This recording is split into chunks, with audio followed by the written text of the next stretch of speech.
बोली आदिनाथ भगवान की। चिंतामणि पार्श्वनाथ भगवान की। वर्तमान शासन नायक भगवान महावीर स्वामी की। समय संस्कृति संवर्धक आचार्य देव विद्यासागर जी महाराज की। परम पूज्य प्रमाणिक संत महामना मुनिराज प्रमाद सागर जी महाराज की। परम पूज्य अरह सागर जी महाराज की। अहिंसामयी जैन धर्म की। झारखंड प्रदेश के पावन नगर रामगढ़ कैंट, जहां परम पूज्य आचार्य भगवान विद्यासागर जी महाराज के परम प्रभावक शिष्य महामना मुनिराज प्रमाद सागर जी के प्रेरणा से निर्मित हुआ है विशाल पाषाण जिन मंदिर, जिसमें स्थापित होने वाली है विशाल जिन बिंब, जिनका पंच कल्याण प्रतिष्ठा महोत्सव 20 से 26 जनवरी तक परम पूज्य गुरुदेव प्रमाद सागर जी एवं अरह सागर जी के सानिध्य में संपन्न होने जा रहा है। मैं रामगढ़ दिगंबर जैन समाज की ओर से पूरे गुरु भक्तों को, जो निरंतर संकट समाधान का पराक्रम चैनल के माध्यम से देख करके अपने जीवन धन्य कर रहे हैं, उन सभी गुरु भक्तों को एवं सभी श्रावकों को दिगंबर जैन समाज रामगढ़ कैंट की ओर से सादर आमंत्रित करता हूं। आप इस महायज्ञ में, इस महापूजा में आएँ, सम्मिलित हों और महापात्र बनकर के अपने जीवन को धन्य करें। आपकी सारी सुविधाएं व्यवस्थित हैं। आप आइए और इस पुण्य अवसर को प्राप्त करके अपने पुण्य कोष को संवर्धित कीजिए। आइए हम चलें आचार्य भगवान विद्यासागर जी महाराज के परम प्रभावक शिष्य महामना मुनिराज प्रमाद सागर जी महाराज, जो विख्यात हैं जगत में गुणायतन प्रणेता के रूप में, जो जाने जाते हैं संकट समाधान के जनक के रूप में, और जो प्रवर्तक हैं भावना योग के, जिनके श्री चरणों में आकर के संप्रेरित होकर के लोग अपनी जीवन को नई ऊर्जा देते हैं, नई गति देते हैं। ऐसे संप्रेरक श्रवण महामनुराज प्रमाद सागर जी महाराज, जिनके मुखारविंद से हम आज प्रत्यक्ष उपस्थित होकर के अपनी शंकाओं के समाधान प्राप्त करेंगे रामगढ़ कैंट की इस धर्मधाम पर, और हम अपने जीवन को समुन्नत कर पाएंगे। मैं आप सबको गुरुदेव के चरणों में ले चलूं, उसके पूर्व में आपसे बताना चाहता हूं कि सत्य और संस्कृति का सजा भव्य वितान, कदम मिलाकर बढ़ चले धर्म और विज्ञान, आत्मविकास का दिव्य सदन गुणायतन। भव्यजनों गुणायतन गुरुदेव की इस परिकल्पना है, जो आपके उदार आशय से, आपकी सद्भावना से, आपके द्वारा अर्जित श्रम से उपार्जित धन के द्वारा पूर्ण होने जा रही है। आपके द्वारा प्रदत्त धन इस परिकल्पना को पूर्ण करने में अहम भूमिका निभा रहा है। हम बहुत नज़दीक हैं उस सफलता के, जबकि गुणायतन को लोकार्पित कर पाएंगे। कुछ ही माह का समय शेष है। मैं समझता हूं कि वर्षांत तक, अंतिम दिसंबर के माह तक पूरा प्रयास होगा कि गुणायतन विश्व में लोकार्पित हो, और जिस दिन लोकार्पित होगा गुणायतन, उस दिन दुनिया देख करके दांतों तले अंगुली दबाएगी। ये सब संभव हो सकेगा सन 2023 में। गुरुदेव की प्रेरणा और आचार्य भगवान विद्यासागर जी महाराज का परम आशीर्वाद ही है कि हम उन घड़ियों को बहुत कम समय में देख पाएंगे, वहां पूजा अर्चना कर पाएंगे। बस एक बात आवश्यक है, जरूरी है, आपसे अनुरोध बारंबार कि आप गुणायतन आएँ, गुणायतन को देखें, गुणायतन में जो हो रहा है उस कार्य की समीक्षा करें, और अपने द्वारा अर्जित श्रम को इसमें लगा करके अपने जीवन को धन्य करें। आप अपने जीवन में कमाए हुए धन को स्वर्णिम बना सकते हैं, स्वर्णिम बना सकते हैं उस समय जबकि आपका धन वहां लगे। आज तक जितने भी लोगों ने अपने धन को वहां लगाया है, मैं कहूंगा कि उनका धन स्वर्णिम बन चुका है। उनकी एक एक पाई का सदुपयोग कहीं हो रहा है तो है गुणायतन है। गुणायतन में आपके द्वारा दी गई एक एक पाई का सदुपयोग किया जा रहा है। बहुत जल्दी हम उस परिकल्पना को, जो अनूठी है, अद्भुत है, गुरुदेव की परिकल्पना है, वह पूरी होने वाली है। और सब संभव हो रहा है आपके द्वारा दिए गए धन से। आपका दिया धन इसमें बहुत बड़ा कारण बन रहा है। मैं आपके इस धन की जो आपने दी है बार बार अनुमोदना करता हूं, बार बार प्रशंसा करता हूं और भावना भाता हूं कि आप गुणायतन से जुड़े, औरों को जोड़ें, स्वयं जुड़े, औरों को जोड़ें, जोड़ करके गुणायतन की परिचर्चा को, गुणायतन की इस महिमा को सबको परिचर्चा में लाएं, बताएं और जानें, देखें, समझें। और जैन धर्म के लिए एक आयाम जो स्तंभित खड़ा हो रहा है, तैयार हो रहा है, उसमें अपना योगदान निरंतर देते रहें। आइए हम सब गुरुदेव की इस परिकल्पना को साकार करने के लिए एकजुट हों, तन मन से धन से जुड़ें और अपने जीवन को धन्य करें। हम आज इस संकट समाधान सत्र को प्रारंभ करने जा रहे हैं। मैं चाहता हूं कि हम गुरुदेव के इस कार्यक्रम को, जिसके माध्यम से आप ही नहीं अपितु विश्व के 147 देशों के लोग लगातार गुरुदेव को 5 चैनल के माध्यम से, जिसमें संकट समाधान शाम को 6 बजे के 20 मिनट पर, उसके माध्यम से देख करके अपने जीवन को नई ऊर्जा, नई दिशा, नई राह दे पा रहे हैं। मैं सबका वंदन करता हूं, अभिनंदन करता हूं।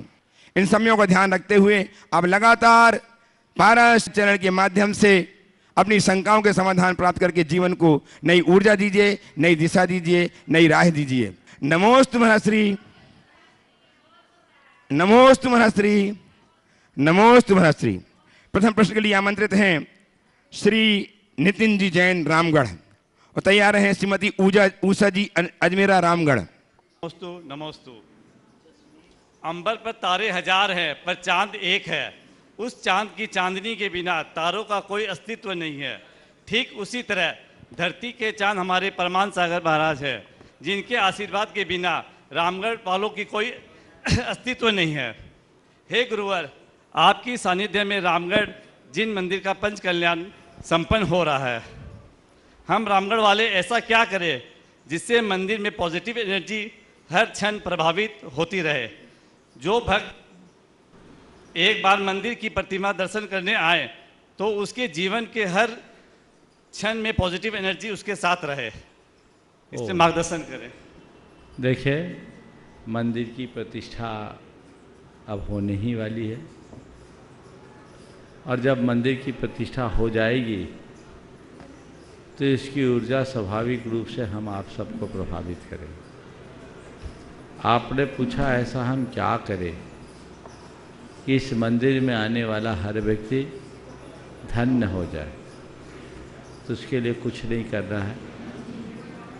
इस प्रतिष्ठा में अपनी भाव विशुद्धि को बढ़ा के रखना है। ओम, अपनी भाव विशुद्धि को बढ़ा के रखना है। समझ गए?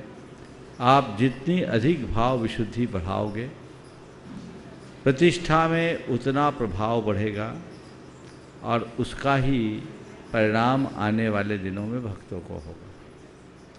हम जब मंदिर बनाते हैं, मंदिर बनाने में मंदिर बनाने वालों के भाव, भगवान विराजमान करने वाले के भाव, प्रतिष्ठा कराने वाले के भाव और सूर मंत्र देने वाले गुरु की भाव विशुद्धि का प्रभाव उन पर पड़ता है, और तदनुरूप ही सारा जीवन व्यवहार बनता है।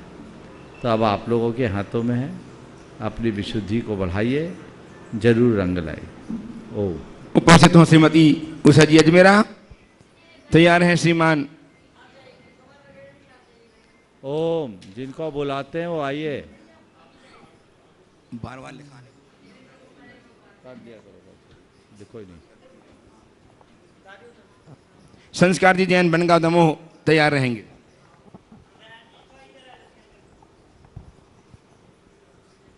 बोलिए। महाराज श्री के चरणों में शत वंदन, शत वंदन, शत वंदन। महाराज श्री, मेरा प्रश्न ज़्यादा नहीं है कि मैं ये पूछना चाहती हूँ कि नवधा भक्ति क्या है, इसके कितने भेद हैं, कृपया विस्तार से बताएं। देखिए, नवधा भक्ति जैन परंपरा में जो कही गई है वो 9 प्रकार की भक्ति है। नवधा भक्ति को रामचरितमानस में अलग तरीके से व्याख्यायित किया गया, लेकिन आज आपने जिस संदर्भ में पूछा है मैं उस संदर्भ में बताऊंगा। इस नवधा भक्ति को 9 पुण्य कहा गया, उसी को लोग नवधा भक्ति कहने लगे। ये 9 पुण्य के माध्यम से किसी मुनि का आहार कराया जाता है। उनका परगाहन करना, यानी उनकी 3 प्रदक्षिणा देना, उच्च आसन में बिठाना, उनके चरणों का प्रक्षालन करना, उनकी पूजा करना, उनको प्रणाम करना और मन की शुद्धि, वचन की शुद्धि, काय की शुद्धि और अपने द्वारा तैयार अन्न जल की शुद्धि, ये 4 शुद्धियाँ साथ में जोड़ना। तो ये 9 पुण्य है, इसे ही नवधा भक्ति की कहा जाता है और ये नवधा भक्ति पूर्वक ही आहार दान दिया जाता है। नमस्ते। आइए बनगांव दमोह से श्रीमान संस्कार जी जैन तैयार हैं, श्रीमान विद्या प्रकाश जी साथ में तैयार हैं, निहाल जी लाधानी जो सुपुत्र हैं अतुल लाधानी के समझ सक्षक गुणायतन बक्सरा गुजरात से साथ में रहेंगे। तैयार हैं विद्या प्रकाश जी रामगढ़। दोनों मुनिराज के चरणों में बारंबार नमोस्तु। महाराज जी, धन के साथ पुण्य कैसे कमाएं? धन के साथ पुण्य कैसे कमाएं, बहुत अच्छा है।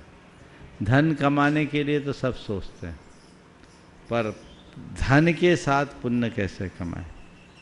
2 तरह के सवाल अक्सर आते हैं, धन कैसे कमाए या पुण्य कैसे कमाए। ये बहुत होशियार है, एक साथ दोनों सवाल कर दिए।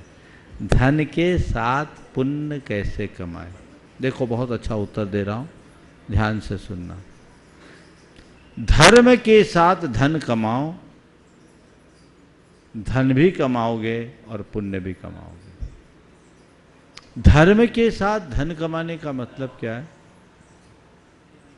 नैतिकता और प्रामाणिकता के साथ धन कमाओ, नीति न्याय के साथ धन अर्जन करो, हिंसा और शोषण से मुक्त होकर धनोपार्जन करो। ये धर्म युक्त धनार्जन है। इस तरह के धनोपार्जन करने वाले अतिरिक्त पाप अर्जन नहीं करते। और कहा जाता है साधन की शुद्धि से साध्य की शुद्धि होती। तो यदि सही साधन से व्यक्ति धनार्जन करेगा तो उसकी बुद्धि भी निर्मल होगी, फिर वो धन का उपभोग पाप में न करके परमार्थ के कार्य में करेगा। तो धर्म के साथ धन कमाओ और कमाए हुए धन को धर्म में लगाओ, तो धन भी बढ़ेगा और पुण्य भी बढ़ेगा। समझ गए? और कमाए हुए धन को पाप में लगाओगे तो एक दिन बंटा धार हो जाएगा। समझ गए? और धर्म में लगाओगे बेड़ा पार होगा। अब तुम्हें तय करना है बंटा धार करना है या बेड़ा पार करना है। सब चीज़ें हमारे हाथ में हैं। तो ये बात सूत्रों में मैं कह रहा हूँ, धनोपार्जन में अधर्म न हो और धन के भोग में धर्म हो। ये दोनों चीज़ें जुड़ जाए तो जीवन धन्य हो। आइए श्रीमान विद्या प्रकाश जी रामगढ़ से तैयार हैं, श्रीमान कमल जी बैगड़िया साहब रामगढ़। नमोस्तु गुरुदेव, नमोस्तु नमोस्तु नमोस्तु। आज मैं अन्यत्र भावना के बारे में पूछना चाहता हूँ। जहाँ देह अपनी नहीं तहाँ न अपना कोई, घर संपत्ति पर प्रकट हैं पर हैं परिजन लोय। पर जो भिन्न चतुष्टय वाले हैं अत्यंता भाव सदा उनमें, गुण पर्याय में अन्यत्व अरे प्रदेश भेद नहीं है जिनमें। इस संबंधी विपरीत मान्यता से यह संसार बढ़ाया है, निस्तत्व समझ में आने पर समरस निज में ही पाया है। तो महाराज श्री अत्यंता भाव और अन्यत्व भाव ये दोनों क्या चीज़ है? बहुत अच्छा सवाल। आप एक एक करके पूरी 12 भावनाओं पर, अच्छा है लोगों को कम से कम संक्षेप में 12 भावना का सार तो इनके निमित्त से मिल रहा है ना। एक बार इनके सवाल के लिए जोरदार। 12 भावना पर 1-1 घंटे के प्रवचन तो मैंने कई बार बोले। मेरे 2-3 पुस्तकें भी 12 भावना पर प्रकाशित हैं, लेकिन सार में विस्तार इनके सवाल के माध्यम से आप सबको मिल रहा है। कल हमने एकत्व की बात की थी, आज बात अन्यत्व की। अभी आपने कहा एक दूसरे से अन्न होना और अत्यंता भाव होना, इसमें क्या अंतर है? उस अंतर को बताने से पहले अन्यत्व के अर्थ को समझना ज़्यादा जरूरी है। अन्यत्व का मतलब क्या है? मैं सबसे अलग हूं। कल जब एकत्व की बात की तो मैं अकेला हूं, जब अन्यत्व की बात करूंगा तो मैं अनोखा हूं। अलग तो हूं, अकेले तो हूं, सबसे अलग हूं, मेरा किसी से कोई मेल नहीं। स्वयं के अस्तित्व की इस अनुभूति का नाम अन्यत्व भावना है। और इसके साथ साथ अपने से जगत के सारे पदार्थों के भिन्नता का एहसास करना भी अन्यत्व भावना है। लेकिन जब हम गहराई में जाते हैं तो एक सच्चाई हमारे सामने प्रकट होती है कि दो द्रव्य का एक दूसरे में अत्यंता भाव है, उसका उससे कोई संबंध नहीं है। हम लोग एक दूसरे के साथ जो रिश्ते नाते जोड़ते हैं, ये सब हमारा अज्ञान है, ये हमारे मोह भाव की परिणति है।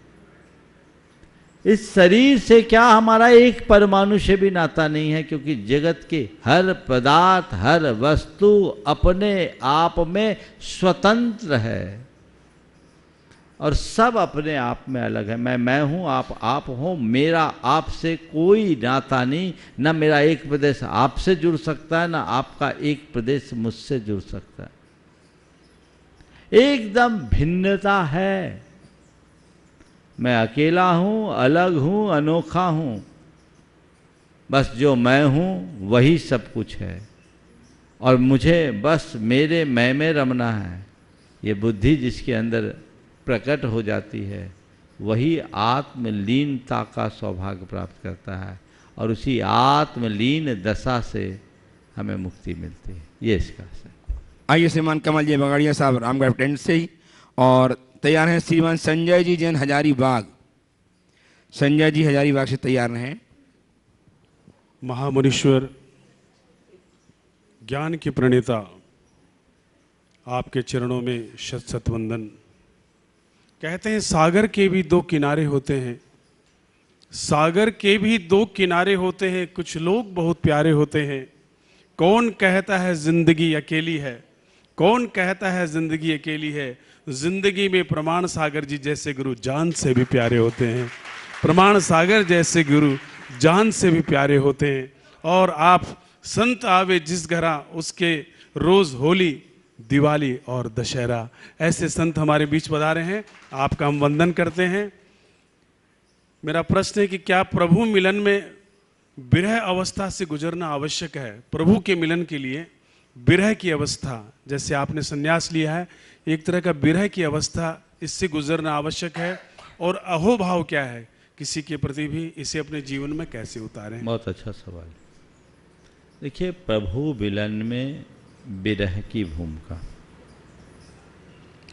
अगर जैन दर्शन की दृष्टि से मैं जवाब दूं तो मैं कहूँगा प्रभु मिलन में विरह की नहीं, एकत्व की आवश्यकता है। प्रभु मुझसे बाहर नहीं, प्रभु मेरे भीतर ही है। जिससे मुझे मिलना है वो और कोई नहीं, वो मैं ही हूं। खुद से खुद के मिलन का नाम ही प्रभु मिलन है। जैन दर्शन कहता है अप्पा सो परमप्पा, आत्मा ही परमात्मा है। मुझसे पृथक कोई और परमात्मा है ही नहीं। जो मेरा नियंता या निर्माता हो, जो मुझे पुरस्कृत या दंडित करता हो।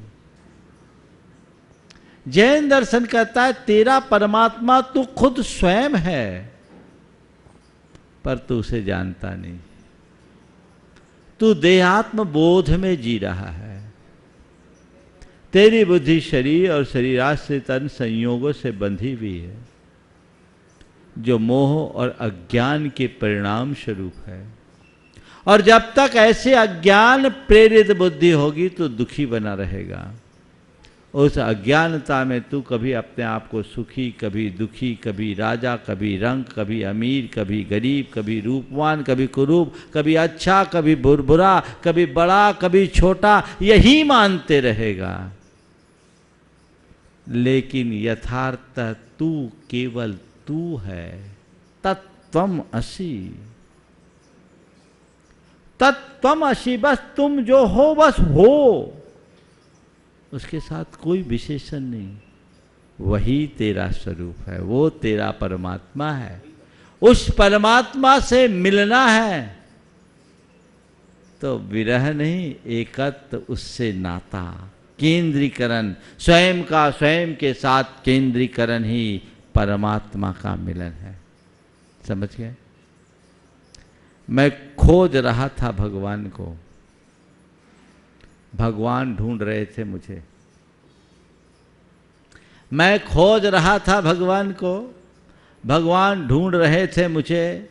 अचानक वे मिल गए, अचानक वे मिल गए। ना मैं झुका ना वे झुके।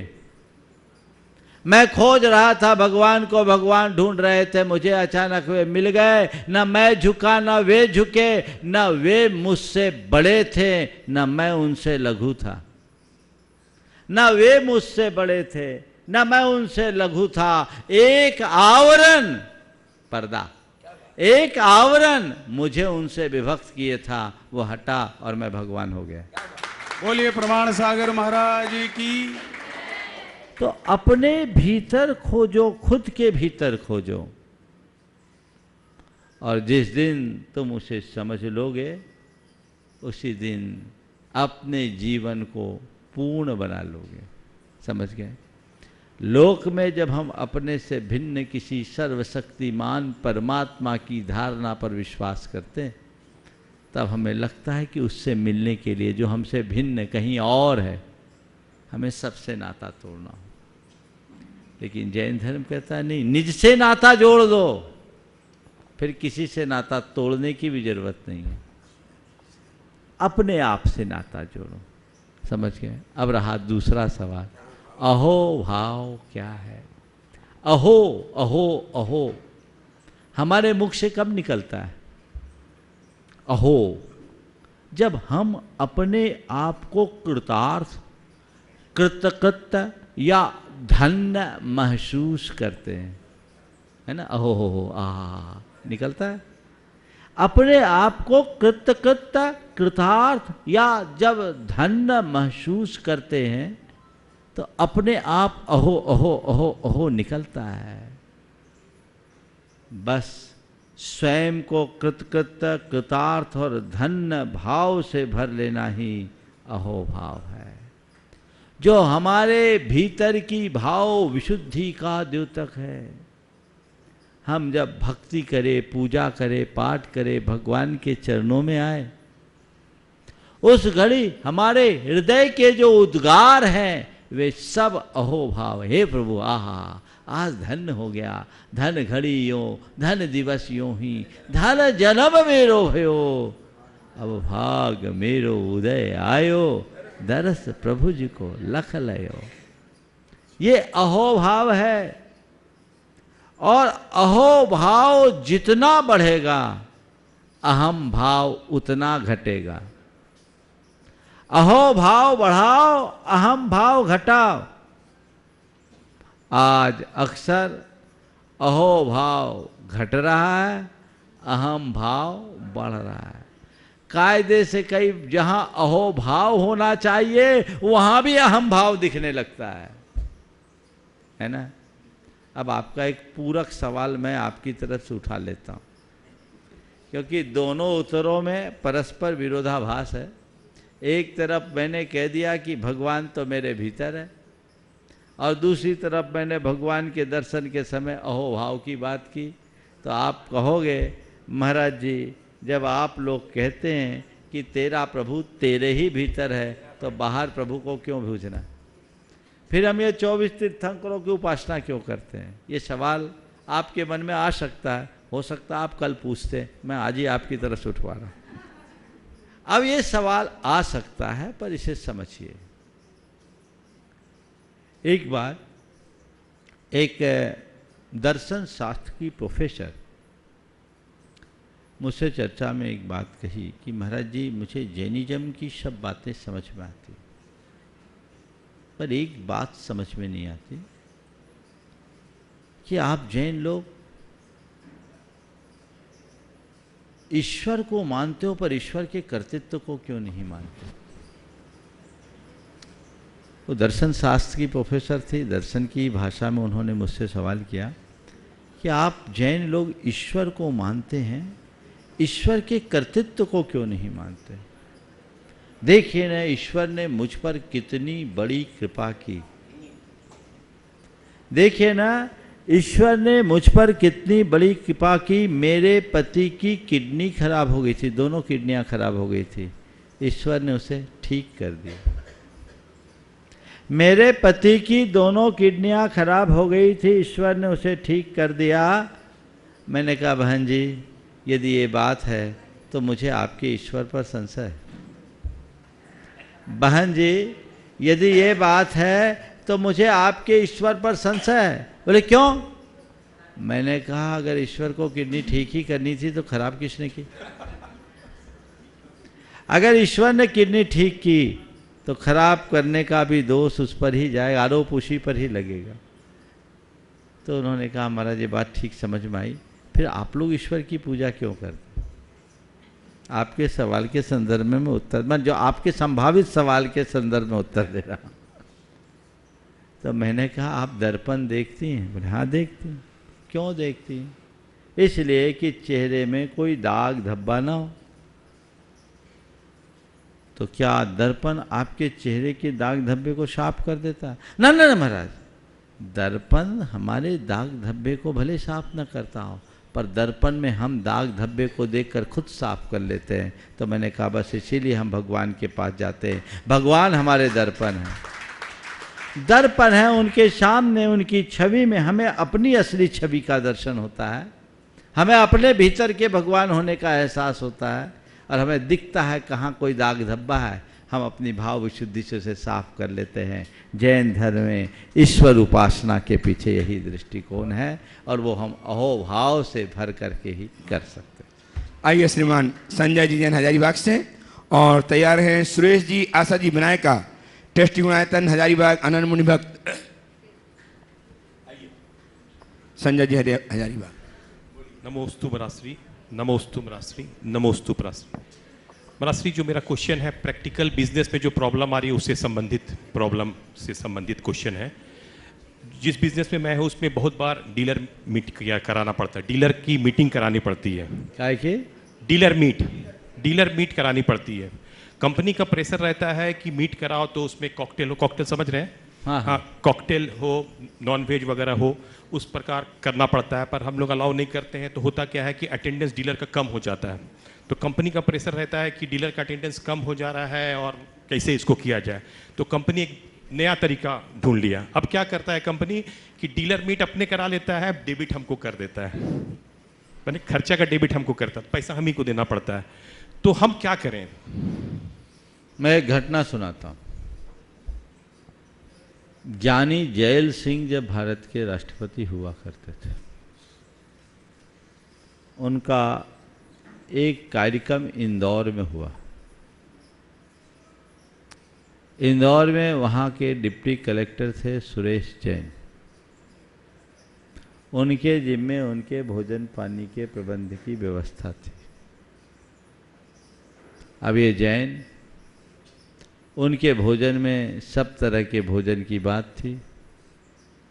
इन्होंने कहा मैं नौकरी छोड़ दूंगा, पर ऐसा तो करूँगा नहीं। उन्होंने एक की नहीं सुनी, बड़े धाकड़ अधिकारी थे, और उन्होंने उनका अति उत्तम प्रबंध किया, शुद्ध शाकाहारी व्यवस्था की। शुरुआत में बड़े अधिकारियों ने नाराजगी जताई, लेकिन उनकी दृढ़ता, वो अपनी बात पर अड़े रहे, दृढ़ रहे, और खुद ज्ञानी जैल सिंह ने उनकी सराहना की कि ये सिद्धांत निष्ठता का द्योतक है, और उन्होंने उनके द्वारा उपलब्ध कराए गए भोजन की भी खुले मन से प्रशंसा की। मैं ये उदाहरण केवल इसलिए सुना रहा हूँ, अगर हम मजबूत हैं तो कंपनी को भी झुकना पड़ेगा। आप उनसे सीधे बोलिए, जो कार्य हम खुद नहीं करते हम उसकी अनुमोदना भी नहीं करेंगे। आप भोजन कराने की बात करते हैं, हम बिना ड्रिंक के और बिना नॉन वेज के एक क्लास कराएंगे। आप 5 स्टार होटल में मीट कराना चाहते हैं, हम वो करा देंगे। मेन्यू आपका, मीनू हमारा, हम कराएंगे। अगर आपने इसे प्रोवाइड किया हम रिफ्यूज करते हैं। इससे हमारी धार्मिक भावनाएं आहत होती है, हम ये कार्य नहीं कर सकते और सच्चे अर्थों में हमारे मौलिक अधिकारों का हनन भी है। जूझना पड़ेगा, सामना करना पड़ेगा। और एक बार दृढ़तापूर्वक अपनी बात को रखोगे तो दोबारा फिर वो कभी कहेंगे भी नहीं, प्रयास भी नहीं करेंगे। उनको ऐसा ऐसा भोजन कराओ कि लोग दंग रह जाए। समझ गए? अभी एक और बता रहा हूँ। 3 साल पहले एक अंतर्राष्ट्रीय कार्यक्रम हुआ ऑर्गेनिक फार्मिंग का, और उसके कोऑर्डिनेटर थे रोहित जैन, इंदौर के, उदयपुर के, जो उन दिनों इस संगठन के राष्ट्रीय महामंत्री। उसके जिम्मे वहाँ का पूरा भोजन था। अनेक देशों के लोग आए, सरकारों के प्रतिनिधि आए, और उन्होंने ऑर्गेनिक और शुद्ध शाकाहारी कराया और लोगों को बताया कि नॉन वेज ऑर्गेनिक हो ही नहीं सकता। और दृढ़तापूर्वक 3 दिन की मीट थी। उस मीट में उन्होंने 3 दिन के अंतर्राष्ट्रीय स्तर के कार्यक्रम में शुद्ध शाकाहारी भोजन और उनकी भोजन की भूरी भूरी प्रशंसा की गई। तो हम वो भी चीज़ें उपलब्ध करा सकते हैं। उनने भारत के विभिन्न प्रांतों में जो परंपरागत अनाज थे और जो परंपरागत बीज थे, उनसे तैयार चीज़ें कराई। तो जहाँ चाह वहाँ राह। हमें कॉम्प्रोमाइज कतई नहीं करना चाहिए। ऐसी घड़ी में हमारी निष्ठा की परीक्षा होती है और दृढ़ता से हमें उसका रास्ता निकाल लेना। आइए श्रीमान सुरेश जी, आशा जी विनायका, अनंत गुरु भक्त, ट्रस्टी आयतन हजारीबाग तैयार हैं। श्रीमती रीना जी बगड़ा, रामगढ़। नमोस्तु महाराज श्री। महाराज श्री, शंका भी है और एक प्रश्न भी है। हम लोग एक ऐसा प्रबंध चाहते हैं महाराज श्री, जैसे नया मंदिर भी बना या मंदिर जिनाले के, जो अगर हमारे अधिकारी कोई बात नहीं सुनते हैं या हम कुछ प्रेषित करना चाहते हैं, तो क्या वहाँ हम एक बॉक्स रख दें जिसमें वो हम लोग लिख करके उसमें डाल दिए और वो हर हफ्ते निकाल दिया जाए, तो उस पर कोई विचार हो करके हमारे प्रबंधक जो हैं, तो अगर उसको निकाल के 1 हफ्ते में निकाल पे उसको सुना जाए। ज़्यादा अगर लिख करके हो तो फिर उससे फ़र्क भी पड़ता है। तो क्या ऐसा कुछ हम लोग कर सकते हैं? देखिए, करने को तो सब कर सकते हैं। पुराने समय में हमारे सभी सामाजिक संस्थाओं में एक शिकायत पुस्तिका रहती थी, सुझाव पेटी या शिकायत, और लोग उसमें लिखते थे। महाराज श्री, वहाँ पर सिग्नेचर हम लोग अपना नहीं करेंगे। मेरी बात सुनो ना, मेरी बात सुनो। सिग्नेचर जरूर करना चाहिए, डरना क्या है। हम अगर अपनी व्यवस्था को सुधारने के लिए कर रहे हैं तो गोपनीय बात है। हम किसी को नीचे गिराने के लिए या किसी की छवि खराब करने के या अन्य किसी दूषित अभिप्राय से कोई काम करे, तब तो बात संकोच की समझ में आती। लेकिन जब हम व्यवस्था को अच्छा बनाने के लिए कर रहे हैं तो एक प्रकार से प्रबंध व्यवस्था में जुड़े लोगों का सहयोग कर रहे हैं और उनको ऐसे लोगों का हृदय से स्वागत करना चाहिए। यदि उनके अच्छे सुझाव है तो न केवल उन्हें अपनाना चाहिए, अपितु उसके लिए खुले मन से धन्यवाद भी देना चाहिए कि आपने अच्छा काम किया। लेकिन दोनों तरफ से गड़बड़ियाँ होती हैं। बहुत से लोग उनका शिकायत, उनकी जो शिकायत है शिकायत के लिए होती है, और कुछ लोग हैं जो इतने अहमन्य हो जाते हैं कि किसी के अच्छे सुझाव भी शिकायत समझते हैं। तो इससे गड़बड़ियाँ होती हैं, हमारी व्यवस्थाएं ठीक नहीं होती। हमें इनके लिए एक खुलापन रखना चाहिए अपने विचारों में, और जब हम खुले विचारों के साथ काम करेंगे तो काम अच्छा होगा। एक सलाह मैं सभी को ये ज़रूर दूंगा, जो भी मंदिर की व्यवस्था से जुड़े लोग हैं पूरे देश भर में, वे हमेशा एक बात को ध्यान में रखें, मैं मंदिर का पदाधिकारी नहीं, भगवान का सेवक हूँ। मंदिर हमारी श्रद्धा का आयतन है, सत्ता का अधिष्ठान नहीं। अगर हम श्रद्धा के आयतन को सत्ता का अधिष्ठान बना देंगे तो वही सब बातें होगी जो नहीं होनी चाहिए। तो मनस्थिति में परिवर्तन अपेक्षित है, सोच में बदलाव अपेक्षित है। यदि ये होगा तभी हम कुछ अच्छा घटित कर सकें। तो महाराज श्री हम लोग एक बॉक्स ऐसा बना के करें, आप बॉक्स अपने से बना भी कर सकेंगे अगर आप जहाँ हो, मुझे नहीं मालूम कहीं की भी बात, और ये उचित भी नहीं होगा। हमें जिनके हाथ में प्रबंध है उनके ही माध्यम से व्यवस्था कराना चाहिए, तो रास्ता होगा। आपने बॉक्स रख भी दिया और सामने वाले ने बॉक्स ही उठा के फेंक दिया तो क्या करोगे? जब तक हम जिनको अपनी सलाह देना चाह रहे हैं वो हमारी सलाह सुनने को राजी है कि नहीं, ये भी तो देखो। मुझे मालूम है आप अपने हजारीबाग के लिए ऐसा नहीं पूछ रहे, सबके लिए पूछ रहे हैं। हजारीबाग में तो सब अपने आप में इतने समर्थ है कि उनको सलाह की ज़रूरत ही नहीं हाँ, तो ये जो भी हो, हमें बहुत ही सौहार्दपूर्ण वातावरण में काम करना चाहिए। कदाचित ऐसा नहीं भी है तो हम प्रेम भाव से अपनी बात पहुंचाने में संकोच न करें। भैया ये काम अगर ऐसा हो जाए तो अच्छा है, और सामने वाले का मन इतना बड़ा होना चाहिए कि एक बच्चे के भी अच्छे सुझाव को नोटिस में ले, तब अच्छा हो। चलिए आइए श्रीमती रीना जी वगड़ा रामगढ़ से तैयार हैं। जसमीत जी कौर रामगढ़। उच्चासन में विराजमान दोनों मुनिराजों के चरणों में नमोस्तु नमोस्तु नमोस्तु। गुरुवर कहते हैं कि अपने अपने कर्म हमें अपने खुद को ही काटने पड़ते हैं। तो हमारे अपने, जब हमारे माता पिता, हमारे पति, हमारे बच्चे जब कभी बीमार होते हैं या उन पे कोई परेशानी आती है, कष्ट आता है, तो हम उनके लिए पूजा प्रार्थना करते हैं, जप करते हैं, शांति विधान करते हैं। तो क्या उनसे उनके कर्म कटते हैं? हमारे देश में एक शब्द है दुआ, इसे मानती हो? दुआ दुआ दुआ मानते हो? हाँ। आशीर्वाद आशीर्वाद भरोसा करते हो? हाँ। किसी के आशीर्वाद से तुम्हारा क्या होगा? तुम्हारी दुआ, किसी की दुआ से तुम्हारा क्या होगा? तुम्हारा काम तो तुम्हारे कर्मों से होगा। वही तो सवाल है। हाँ, अभी उत्तर वहीं दे रहा हूं। सुनो, ये बात सच है कि हर प्राणी अपने अपने कर्मों को ही भोगता है, लेकिन हम अपनी भावनाओं के बल पर उस व्यक्ति के अनुकूल वातावरण बना सकते हैं। समझ गए? जैसे एक व्यक्ति बीमार है,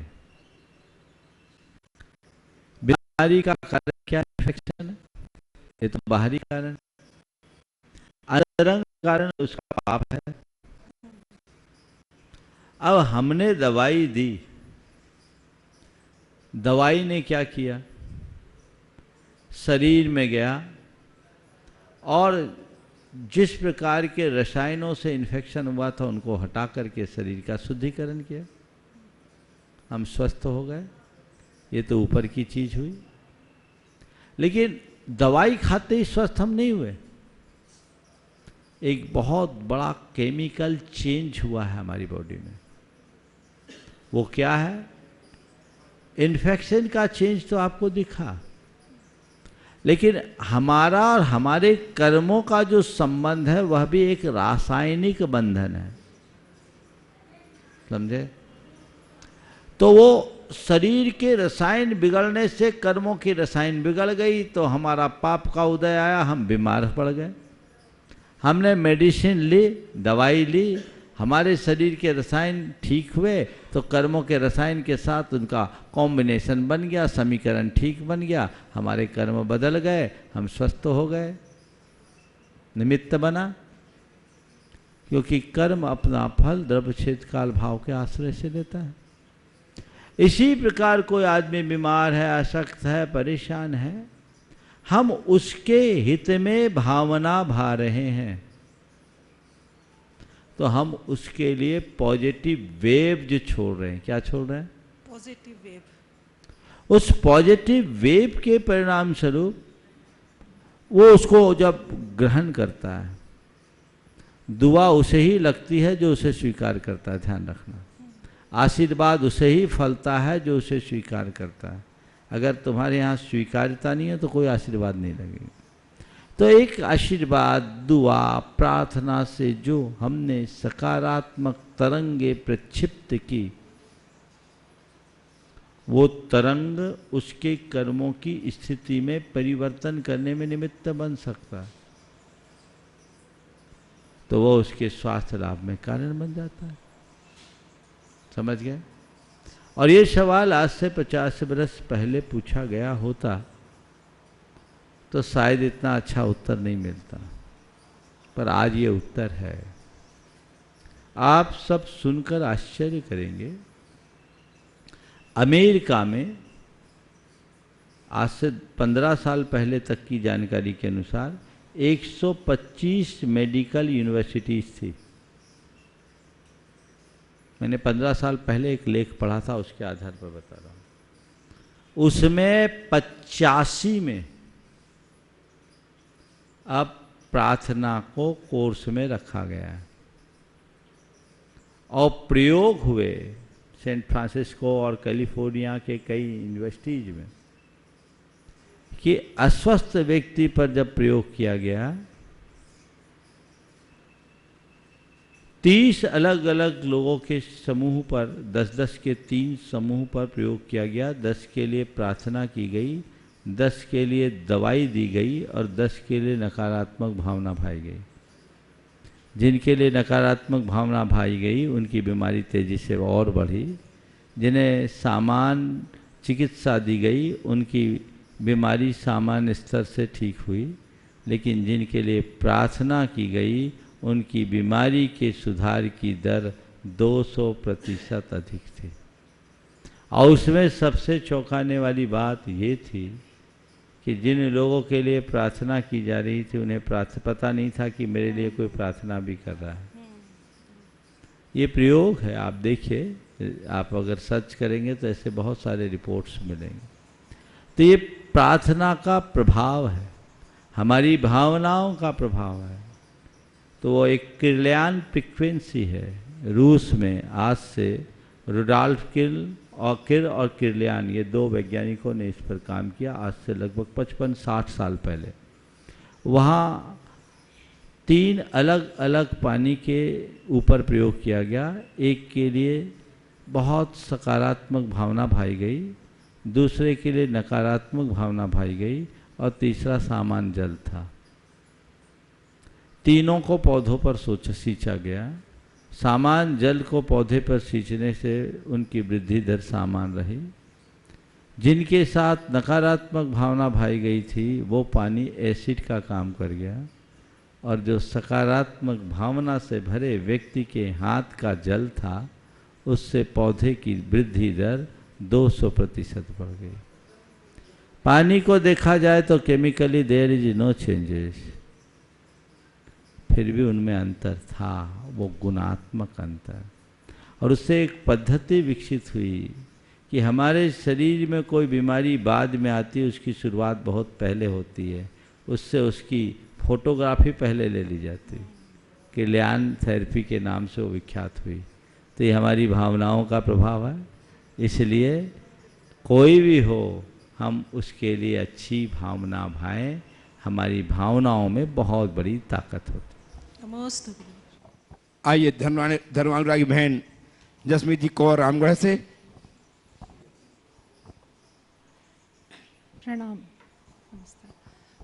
क्वेश्चन सिमिलर ही है। मैं पूछना चाहती हूँ कि अगर फैमिली में किसी बंदे को प्रॉब्लम होती है या रिलेशंस में या उसको कोई बीमारी हो जाती है तो वो कष्ट पाता है, तो हम लोग बोलते हैं उसके कर्मों का फल है, लेकिन साथ साथ पूरी फैमिली भी दुखी होती है, उसके माँ बाप हैं, उसके भाई बहन हैं, तो क्या उनके भी कर्मों का फल है? वो मार्गदर्शन कीजिए। बहुत अच्छा सवाल है। अभी जो सवाल था उसका ही अगला पार्ट है। हाँ, बहुत अच्छा है और बहुत अच्छा संयोग भी बना है, एक के बाद एक। अपने कर्मों का फल है, किस रूप में उसमें काम करते हैं, ये तो हमने देख लिया। अब इसी को हम थोड़ा पलट दें। अगर हम अच्छे में निमित्त बनते हैं तो बुरे में भी निमित्त बन सकते हैं। हम एक के लिए अच्छी भावना भाते हैं तो हम सबकी भावना से वो स्वस्थ हो सकता है। तो एक के दुख से हम प्रभावित होते हैं तो बाकी सब दुखी भी हो सकते हैं। हमारा मन जब किसी से जुड़ा होता है और ख़ासकर मोह से प्रभावित होता है तो उसकी वेदना, पीड़ा, कष्ट को देखकर व्यथित होता है। तो हमारी भाव दशा वैसी हो जाती है और उससे हमारे शरीर की ग्रंथियाँ उस रूप स्राव करने लगती है जो हमारे आँखों से आंसू और अंदर एक अलग प्रकार की संवेदना को प्रकट करती है। तो उससे हमारे शरीर के रसायन बदलते हैं, शरीर के रसायन से हमारे कर्मों के रसायन बदलते हैं, तो हम दुखी होने लगते हैं। यदि उस घड़ी हम थोड़ा तटस्थ भाव से जिए और ये सोचे कि ये सामने वाले पर आया हुआ कष्ट इसके कर्म का उदय है, अब इससे हम दुखी होंगे तो कोई लाभ नहीं। हमारी समझदारी यही है कि हम इनकी जितनी बन सके सेवा करें, इनकी चिकित्सा कराएं और इनके लिए दवा के साथ दुआ करें, प्रार्थना करें ये जल्दी स्वस्थ हो। तो आप उससे अप्रभावित रहेंगे, आपका मन दुखी नहीं होगा। दूसरे शब्दों में मैं कहूँ तो ऐसे घटनाओं के घटने पर साधारण जन दुखी होते हैं। जो तत्वज्ञानी हैं, जिन्हें जीवन और जीवन की व्यवस्था की समझ हो, वो तटस्थ रहते हैं ना। तो एक ही प्रकरण में एक आदमी दुखी हो रहा है, दूसरा आदमी तटस्थ है, ऐसा क्यों? सब हमारी सोच पर निर्भर है।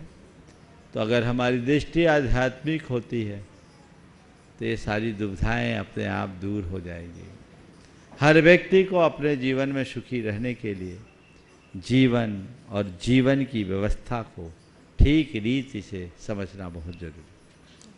और आमंत्रित हैं पंचकर्म संबंधी सूचनाओं के लिए, विशेष सूचनाओं के लिए आदरणीय भैया अभय जी। परम पूज्य मुनिवर के श्री चरणों में कोटि से नमन। बंधु, हमारी भावना, हमारी प्रार्थना का प्रभाव हुआ। 10 वर्ष पहले जो भावना भाई थी वो साकार हो रही है और आगामी 20 मई से 26 मई तक परम पूज्य युगल मुनिराज के सानिध्य में पंचकर्म प्रतिष्ठा महोत्सव प्रारंभ हो रहा है और तैयारी लगभग पूर्णता की ओर है। और मैं पारस चैनल, जनवाणी चैनल, प्रमाणिक आदिनाथ चैनल के माध्यम से जो इस कार्यक्रम को देख और सुन रहे हैं उन सभी के लिए सूचना है कि इस कार्यक्रम का सीधा प्रसारण 20 मई से 26 मई तक आदिनाथ चैनल पर पूरा कार्यक्रम दिखाया जाएगा। इसलिए मैं कहना चाहूँगा जिनके घर में आदिनाथ चैनल हो तो इस कार्यक्रम को जरूर देखें और जिनके यहाँ नहीं है उन किस नंबर पे ये आदिनाथ चैनल आएगा उसकी सूचना आपको विधिवत दे दी जाएगी। पुनः कहना चाहूँगा 20 मई से 26 मई तक अद्भुत, ऐतिहासिक, अकल्पनीय प्रभावना के साथ जो हमने भावना 10 साल पहले भाई थी वो भावना साकार हो रही है। और आज जिनालय में वेदिका में जो मूर्ति प्रतिष्ठित होने वाली हैं वो प्रतिमाएं भी आज विराजमान हो चुकी हैं मुनिवर के आशीर्वाद से, गुरुवर के आशीर्वाद से। अरे चलिए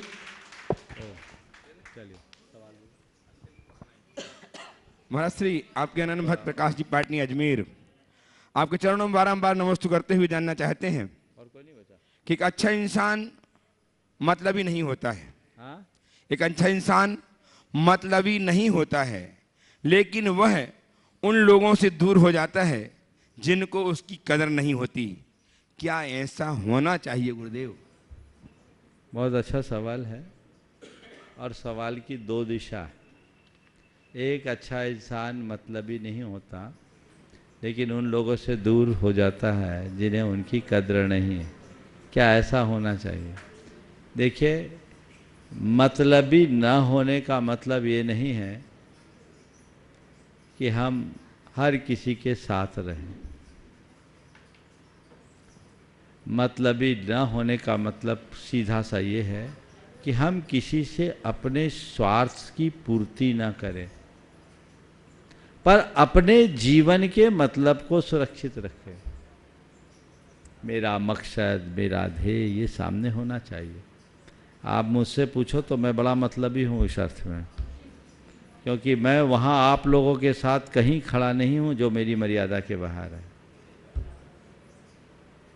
अब ऐसे में आप मुझे सेल्फिश कह दो तो कह दो, मुझे स्वीकार है, पर मुझे आपसे किसी लाभ की अपेक्षा नहीं, मुझे आपसे कोई आशा और उम्मीद नहीं है, अपेक्षा नहीं है। आप साथ हो तो, ना हो तो, मुझसे जितना बने मैं आपके लिए अच्छा करूं, पर आप मेरे लिए अच्छा करो ये मेरी कोई इच्छा नहीं। पर हाँ, जहाँ मेरा बुरा होगा उससे मुझे सुरक्षित दूरी रखना, ये समझ मेरे भीतर है। मैं आपसे पूछता हूँ, ये रखना चाहिए कि नहीं? हाँ, समझ गए? तो मैं समझता हूँ इसका उत्तर आपको मिल गया है, और हमें ऐसा ही रखना चाहिए। अपने मतलब से मतलब रखो, लेकिन दूसरों से अपना मतलब मत साधो। जो लोग दूसरों से अपना उल्लू सीधा करना चाहते हैं और उसके पीछे उनको उल्लू बना देते हैं, वे लोग बहुत खतरनाक किस्म के लोग होते हैं। उनसे अपनी सुरक्षित दूरी होनी चाहिए और जीवन का पथ उसी अनुरूप आगे बढ़ाना चाहिए। समय आप सबका हो गया, यहीं पर विराम। बोलिए परम पूज आचार्य गुरुवर श्री विद्यासागर जी। जय जय जय। परम पूज महामना मुनिराज प्रमासागर जी महाराज की